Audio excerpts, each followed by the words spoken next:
ምዕራፍ 16 የአብርሃም ሚስት ሶራ ግን ለአብርሃም ልጅ አልወለደችለትም ነበር።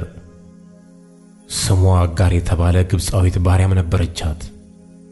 ሶራም አብርሃምን እነሆ እንዳልወልድ እግዚአብሔር ዘጋኝ፣ ምናልባት ከእርሷ በልጅ እታነጽ እንደሆነ ወደ እርሷ ግባ አለችው።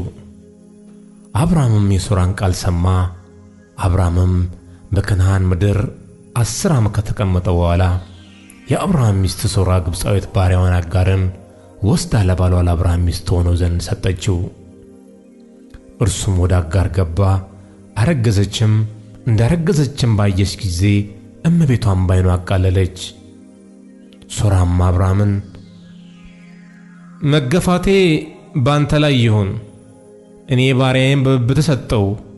እንዳረገዘችም ባየች ጊዜ እኔን ባይኗ አቃለለችኝ።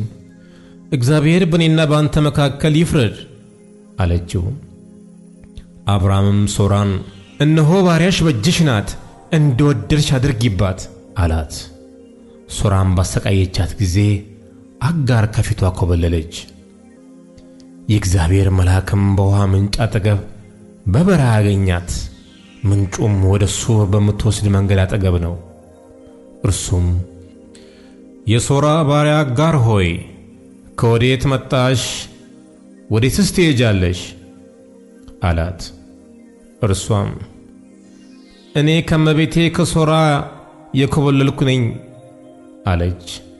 የእግዚአብሔርም መልአክ ወደ እመቤትሽ ተመለሺ፣ ከእጇም በታች ሆነሽ ተገዢ አላት።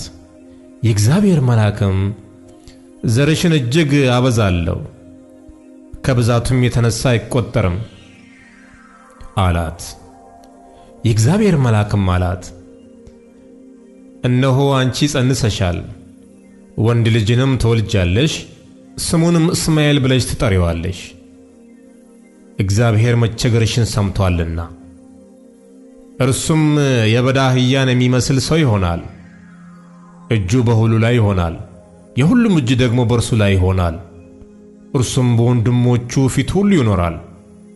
እርሷም ይናገራት የነበረውን የእግዚአብሔርን ስም ኤልሮኢ ብላ ጠራችው። የሚያየኝን በውኑ እዚህ ደግሞ አየሁትን ብላለችና። ስለዚህም የዚያ ጉድጓድ ስም ብኤር ላሃይሮኢ ተብሎ ተጠራ። እርሱም በቃዴስና በባሬድ መካከል ነው። አጋርም ለአብርሃም ወንድ ልጅ ወለደችለት። አብርሃምም አጋር የወለደችለትን የልጁን ስም እስማኤል ብሎ ጠራው። አጋርም እስማኤልን ለአብርሃም በወለደችለት ጊዜ አብርሃም የ86 ዓመት ሰው ነበረ።